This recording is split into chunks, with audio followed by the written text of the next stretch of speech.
Kowe arep mungsuh Sengkuni. Ora gampang lho.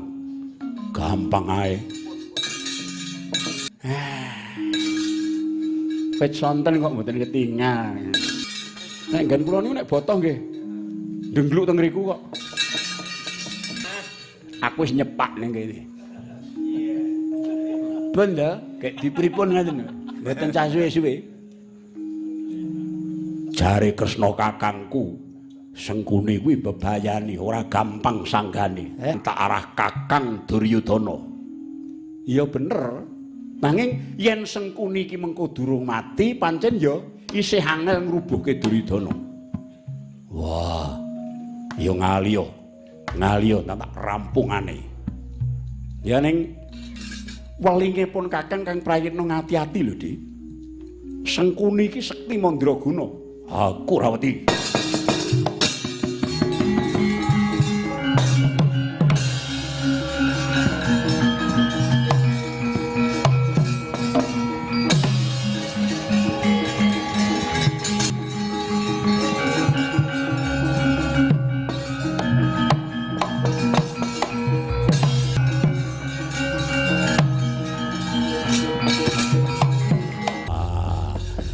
Sing tak anti-anti wis akeh nggonmu nandur leletek tumrap jagat iki wiwit kuncung nganti gelung kowe nyiksa karo Pandhawa reneng lerene saiki mung kari ngunduh wing pakartimu Sengkuni maju legane ati tak untapke nyawamu mbok kira aku gigrik mungsuh karo batangmu parat kowe.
Candak tak geret Sengkuni kok malih celeng agek iki malih ya Kang wih iya mang mriki nek wani kali Ndara Werkudara mang mriki anggap ngopo ben saya gila kowe.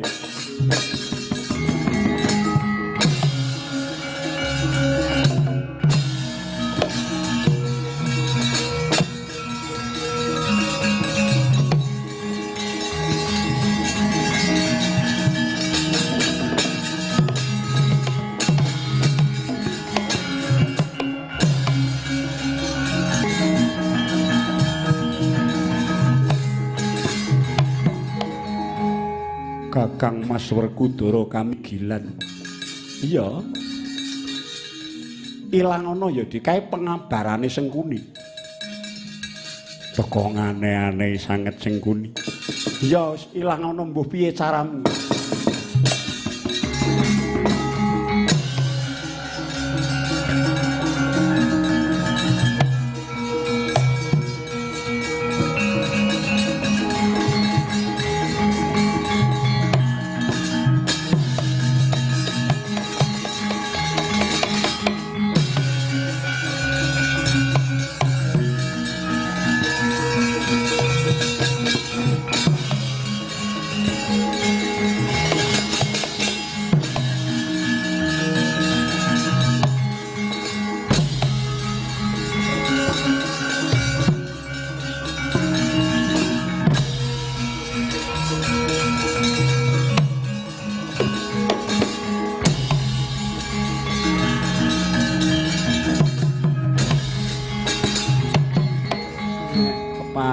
Tata pengabaran ngono isih ora gila.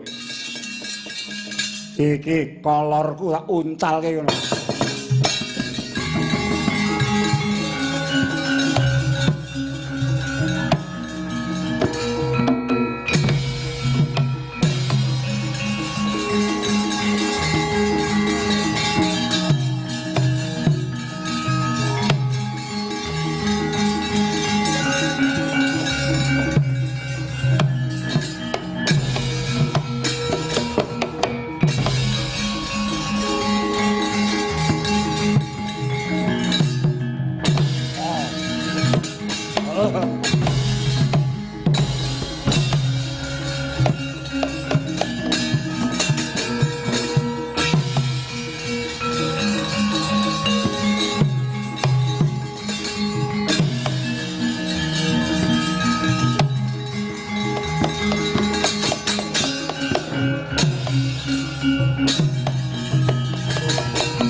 Apa-apa mentune kewengen Romang Samuel nggih sawangen iki sawangen Sengkuni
pilih sing endi unggahan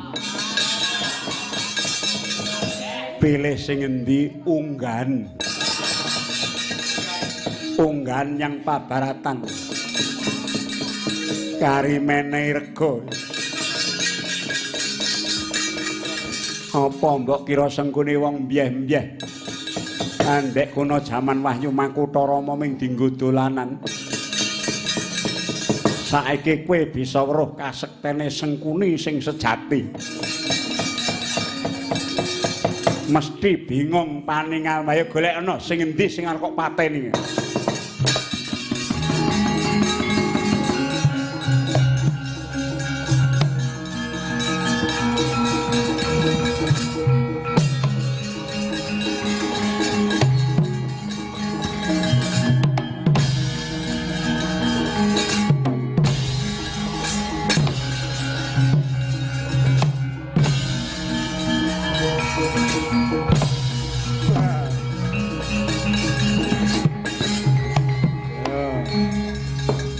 Mesa enjuh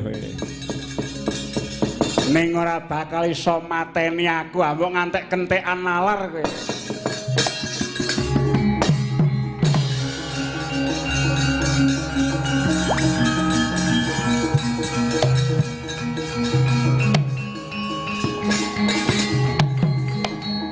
Petro nun pripun? Kok sekti tenan bener kandhane Kresna kakangku. Kandhane kok. Bapak mundi? Sinten? Kiai Semar. Tak golekane. Nalika sing wadon durung brai, sing lanang wis birai, babo. Napa? Pripun? Sengkuni sekti. Ke sekti. Kejawi sekti nika nggih angel dipateni merga niku gulung Lengatala sak awake boleh Lengatala biyen nika jaman rebutan Lengatala utah teng Jerambah nggo gulung Sengkuni mongko dayaning Lengatala niku tinatah mendat jinara menter mboten tedas gaman. Wah yen ngono kenek jagake Pandhawa kai arep nandi. Ngene kok mewek. Ampun kuwatir, sampean mesti menang. Sengkuni ora iso mati, ora tedas gaman. Tedas mawon niku sak pinter-pintere wong gulung Lengatala enten sak perangan sing boten kenek. Nggon ngendi? Nggon ndi?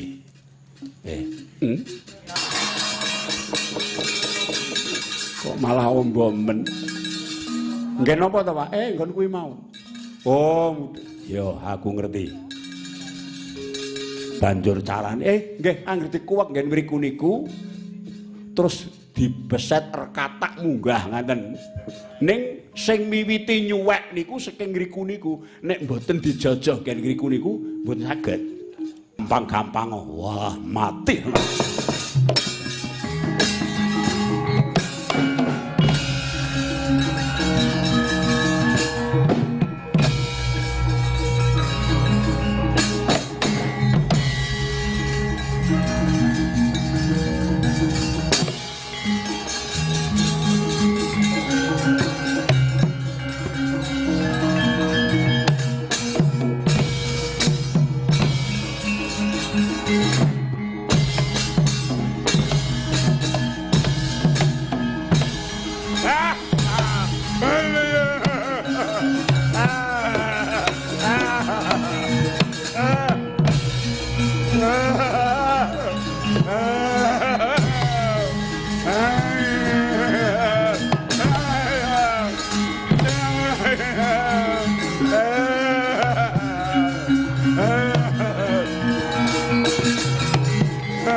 Niki mboten cah kesuwen.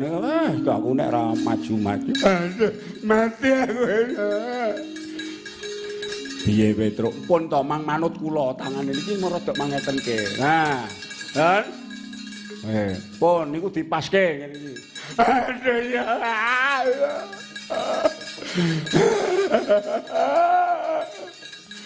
Ayo sambato. Sambato wong tuamu. Kowe kuwi ora mbiyen. Iki dina anta kamu kang ora ngambali.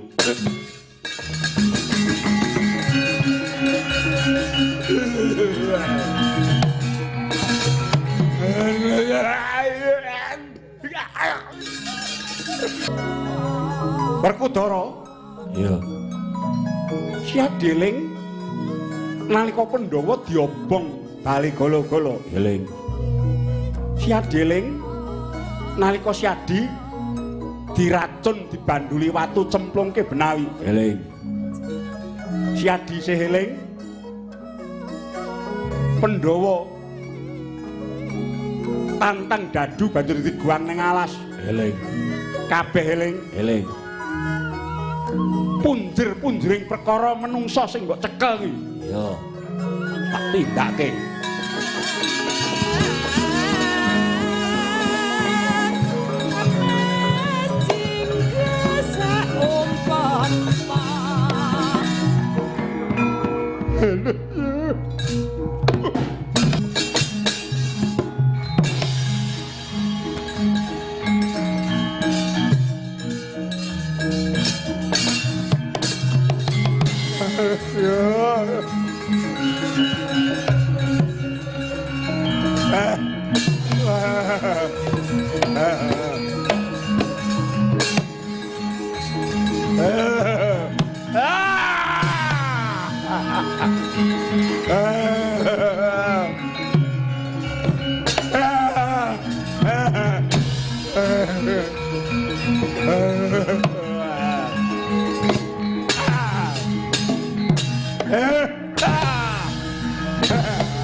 Apane patine Sengkuni niku lho. Lah niku tesih glundung mlonyoh kaya ngono. Namun mboten enten kulite kok. Kur karek gembung kaya ngono. Iki openono Pedro. Lah sing kei napa? Delikno dhisik merga wong sing ditresnani urung mati. Sing ditresnani sinten? Duryudana. Oh. Bareng lonyem kok malah apik. Padha ngisor dhuwure. Pandhawa kang padha ngati-ati jejong goling angkara murka isih meger-meger.